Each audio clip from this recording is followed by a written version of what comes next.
How many times have you looked at an invite text on a Friday night? Want to go out for a few drinks tonight? And your brain immediately operates at the speed of light just to find the most perfect excuse to decline? Oh, what a bummer. I'm stuck finishing up a deadline tonight. In reality, your only deadline that night is leaning back on your familiar sofa, brewing a cup of tea, turning on your favorite music, and curling up in a completely silent space. No exhausting parties, no need to dress up in fancy clothes or maintain a robotic social smile. Just you, absolute quiet, and a completely empty schedule. Deep down, that moment brings a strangely primal satisfaction. But if you accidentally reveal this truth to those who always need a crowd to prove their own existence, they will look at you with sympathetic eyes. They make a disastrous confusion between two entirely different concepts, loneliness and aloneness. Let's clarify this difference. Loneliness is when you stand in the middle of a crowded sea of people, yet your chest feels hollow and lost. It's like being parched in the middle of a saltwater ocean. Water's everywhere, but not a single drop is drinkable. On the contrary, aloneness for someone with a rich inner world is an incredibly complete ecosystem. It is not the absence of external joys, but the presence of a special kind of stimulation, self-generated and self-sustaining. This ability doesn't just appear out of nowhere. It usually takes root very early on. Think back. Were you the kind of kid who could play by yourself, hunched over building Legos for hours, or engrossed in reading a book in the corner of the room to the point of losing all track of time? Adults back then might have looked at you with anxiety. They frantically packed your schedule with play dates and group activities, fearing you might be antisocial or stunt your social skills. Little did they know, your solitary play was never a compensation for a lack of friends. Simply put, your imagination was better than others. You were self-weaving magnificent kingdoms. And how could chasing games out in the yard ever be as appealing as the freedom of being the king in your own world? And as you grew up, that ability evolved. The imaginary worlds of your childhood turned into sharp internal dialogues, creative ideas, and the capacity for multi-dimensional analysis. This explains a very real psychological phenomenon. Have you ever wondered why tackling a massive workload in a closed office feels perfectly normal? But just 15 minutes of making small talk about the weather or seemingly meaningless social chatter with a coworker leaves you utterly exhausted. Don't be so quick to blame yourself for being inadequate or lacking social skills. The issue lies entirely in the neurobiology of the brain. Neuroscience has discovered that self-sufficient introverts possess a brain region called the default mode network that operates incredibly powerfully. When you sit quietly staring out the window, outsiders might think you've shut down. But in reality, your brain is running at maximum capacity. It is constantly processing data, connecting fragments of memories, and analyzing the deepest layers of a problem. Your brain views quiet time not as boredom, but as the ideal runway to take off. Because your internal system is always so bright and bustling, social interaction becomes an incredibly expensive and genuinely bothersome cognitive tax. To listen to and respond to an empty story from the person across from you, you are forced to slam on the brakes of the entire stream of thoughts flowing smoothly inside, forcing your attention to abruptly pivot outward.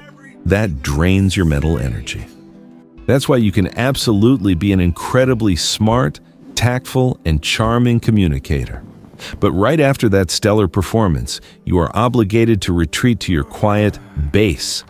Lock the door, turn off your phone, let the system cool down, and plug in the charger. No one needs to rescue you from that silence, because that is exactly where you find the most authentic version of yourself. Because your brain machinery is always operating at high capacity, you are often labeled as cold, misanthropic, or antisocial. But the truth is the exact opposite. We are actually outstanding experts in the art of selective socializing. You might feel allergic, yawning constantly, and completely drained by empty small talk at the office. Yet, being the exact same person, you are willing to stay up all night, eyes shining bright, passionately discussing a book, the universe, or the hidden corners of psychology with someone who truly vibes with your frequency. You value profound quality over superficial quantity. You love those moments where the silence between two people doesn't feel awkward at all, where no one has to force out a bland joke just to fill the void. Unfortunately, we live in a culture obsessed with busyness. Modern society promotes something called toxic productivity, where people assume that always being on the go and present at every gathering is the definition of a fulfilling life. Every quiet moment in the day is hastily filled. People are terrified of silence. They use endlessly scrolled short videos, messages, and notifications to distract themselves. Why? Because when all the external noise fades away, they are forced to face their own emptiness. But you are different. You aren't afraid of the empty spaces because you have used your richness to turn that empty space into a garden. And here is a profound truth that the noisy world out there rarely recognizes. The power of silence is the root of all greatness. Don't be surprised that most timeless artistic masterpieces, human history-altering inventions, or brilliant business ideas were conceived in solitude. That is no coincidence. The ability to mold fragmented information into a breakthrough idea never compromises with noise. It requires something called deep work.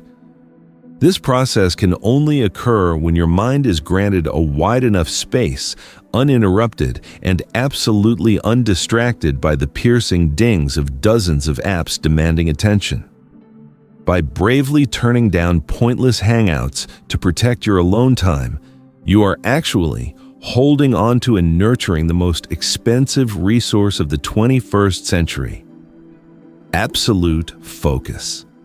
Therefore, if you are someone who rarely has to utter "I'm bored" when alone in your room, if your mind is always flooded with streams of thoughts, ideas constantly sprouting to the point where you never need an entertainment device to kill time, etch this into your mind: you are not broken, and there is nothing wrong with you. You haven't failed in the race to chase social relationships.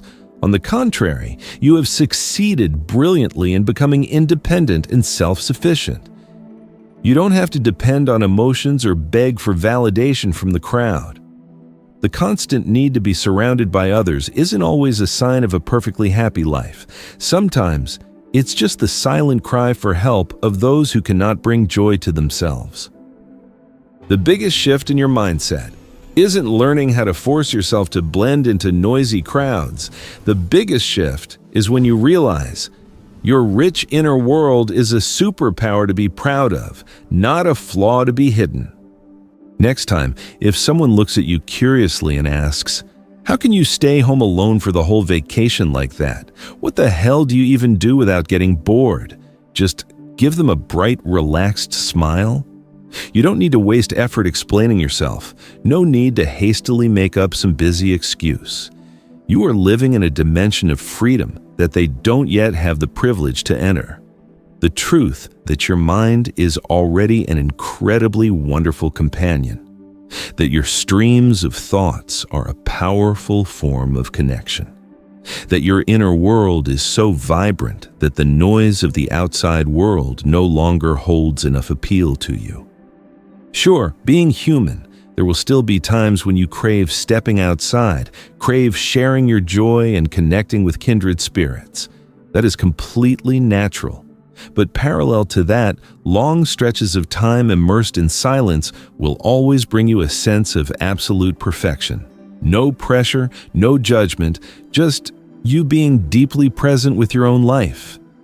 The capacity to enjoy silence is not a weakness. It is a magnificent gift that the exhausted, rushing world out there is desperately craving. And the person who possesses that gift is none other than you. If what I just shared makes you feel like someone is finally speaking your heart, helping you shed the self-doubt you've held for so long, Please share this video with friends who might also need that same kind of understanding. Don't forget to leave a comment down below and let me know. What do you usually do to recharge your energy in your own silent world? And don't forget, a gentle tap on that subscribe button is the biggest motivation for content like this to continue to spread. Thank you for bravely loving your silence. Wishing you constant peace and fulfillment. See you next time.